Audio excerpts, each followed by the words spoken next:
गासिबो मीडिया नोंथांमोनखौ गिबि गिबियावनो बड' एडुकेशन ट्रास्टनि जानानै साबायखर जासिदों।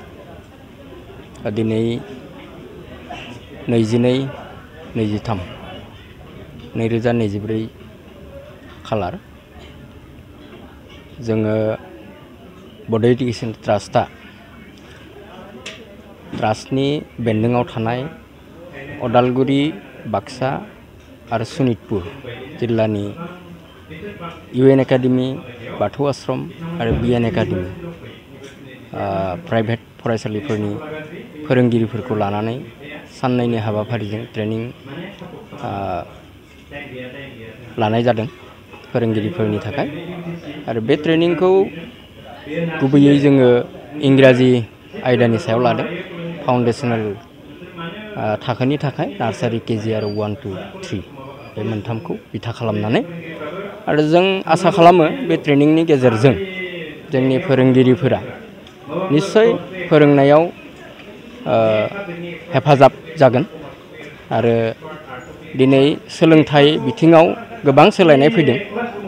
बे सोलायनाय बिथिंखौ नोजोर होनानैनो जोङो फोरोंगिरिफोरखौ रोंगौथि होनायनि गोनांथि दं होननानै सानदों। आरो बे थांखियैनो जोङो नैबे 2024 मायथाइनि गिबि सेसनखौ जों दिनैनिफ्राय साननैनि हाबाफारिजों गाबोनसिम जों लादों। आरो बेवहाय निश्चय जोंहा फिथाइ थायगोन होननानै मिजिंथिदों। जों बुंबाय दिनै फोरोंगिरि होनना बुंबा माखासे माने रिसोर्सफुल जानांगौ। दा बे बेलायाव जोंनि बर' बिजोंनि माखासे फरायसा फोरोंगिरि बिथांमोनखौ जों नुनो मोना जे माखासे माने बहाबा बिजाब जेसेबांखिनि स्टाडि खालामनांगौ बेखौ खालामनानै गथ'फोरखौ सोलोंथाइ होनाय बिथिङाव बहाबा गोरोन्थि जानायफोरखौबो जों नुयो। बे बेलायाव नोंथांमोना माबायदि राहा? बे बिथिङाव जोंबो नोजोर होदों बे बाथ्राखौ। आरो बेखायनो जों बे ट्रेनिंनि हाबाफारिफोरखौ लानाय जादों। आरो फोरोंगिरिफोरा फरायनायनि गोनांथि दङ, स्टाडि खालामथारनांगोन। आरो फोरोंगिरिफोरा खायसे फोरोंगिरि ओरैबायदि जों नुनो मोनदों जे बिथांमोना फोरोंनानै फरायसाफोरनो होमवर्कखौ गावसोर हरो। किन्तु फोरोंगिरि हिसाबै जि बिथाङाबो सासे होमवर्कखौ गाव न'आव खालामथारनांगौ, बिनि उनाव फरायसाफोरनो फोरोंनांगौ, बे बाथ्राखौ गोबां फोरोंगिरिफ्रा बेखौ माने आजावनानै लानो हायाखै। बेनि थाखायनो जों बेखायनो जों आसा खालामदों जे जोंनि फोरोंगिरिफ्रा गावनो सासे होमवर्कनि माने आखा फाखा जानो हायो।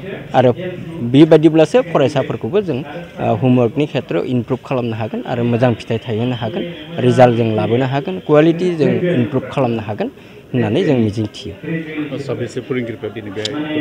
बेवहाय 100नि बारा फोरोंगिरिफोर पार्टिसिपेट खालामदों।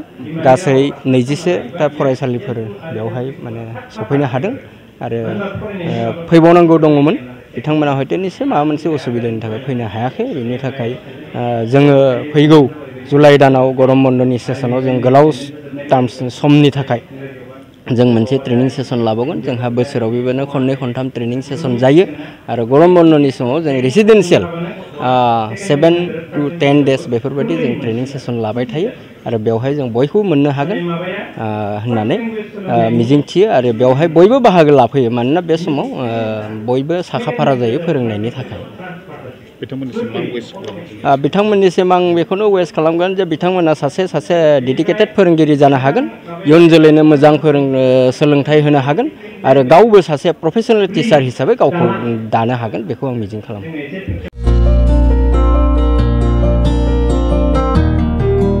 उदालगुरि नोगोरनि शंकरदेव मिशन हाई स्कुलनि साखाथियाव थानाय रिगिरिगां दख'ना गलायाव लफाय, FNF, महर ब्रेन्ड, बिबार ब्रेन्ड, आर'नाइ ब्रेन्ड, जुरिफान, माथानि बायदि बायदि रोखोमनि दख'ना, आर'नाइ ब्लाउस, फालि आरो बर'नि साबसिन हामसिन आगरनि जिफोरखौ हलसेल आरो रिटेल मोन्नैबो बेसेनाव बायनो हागोन।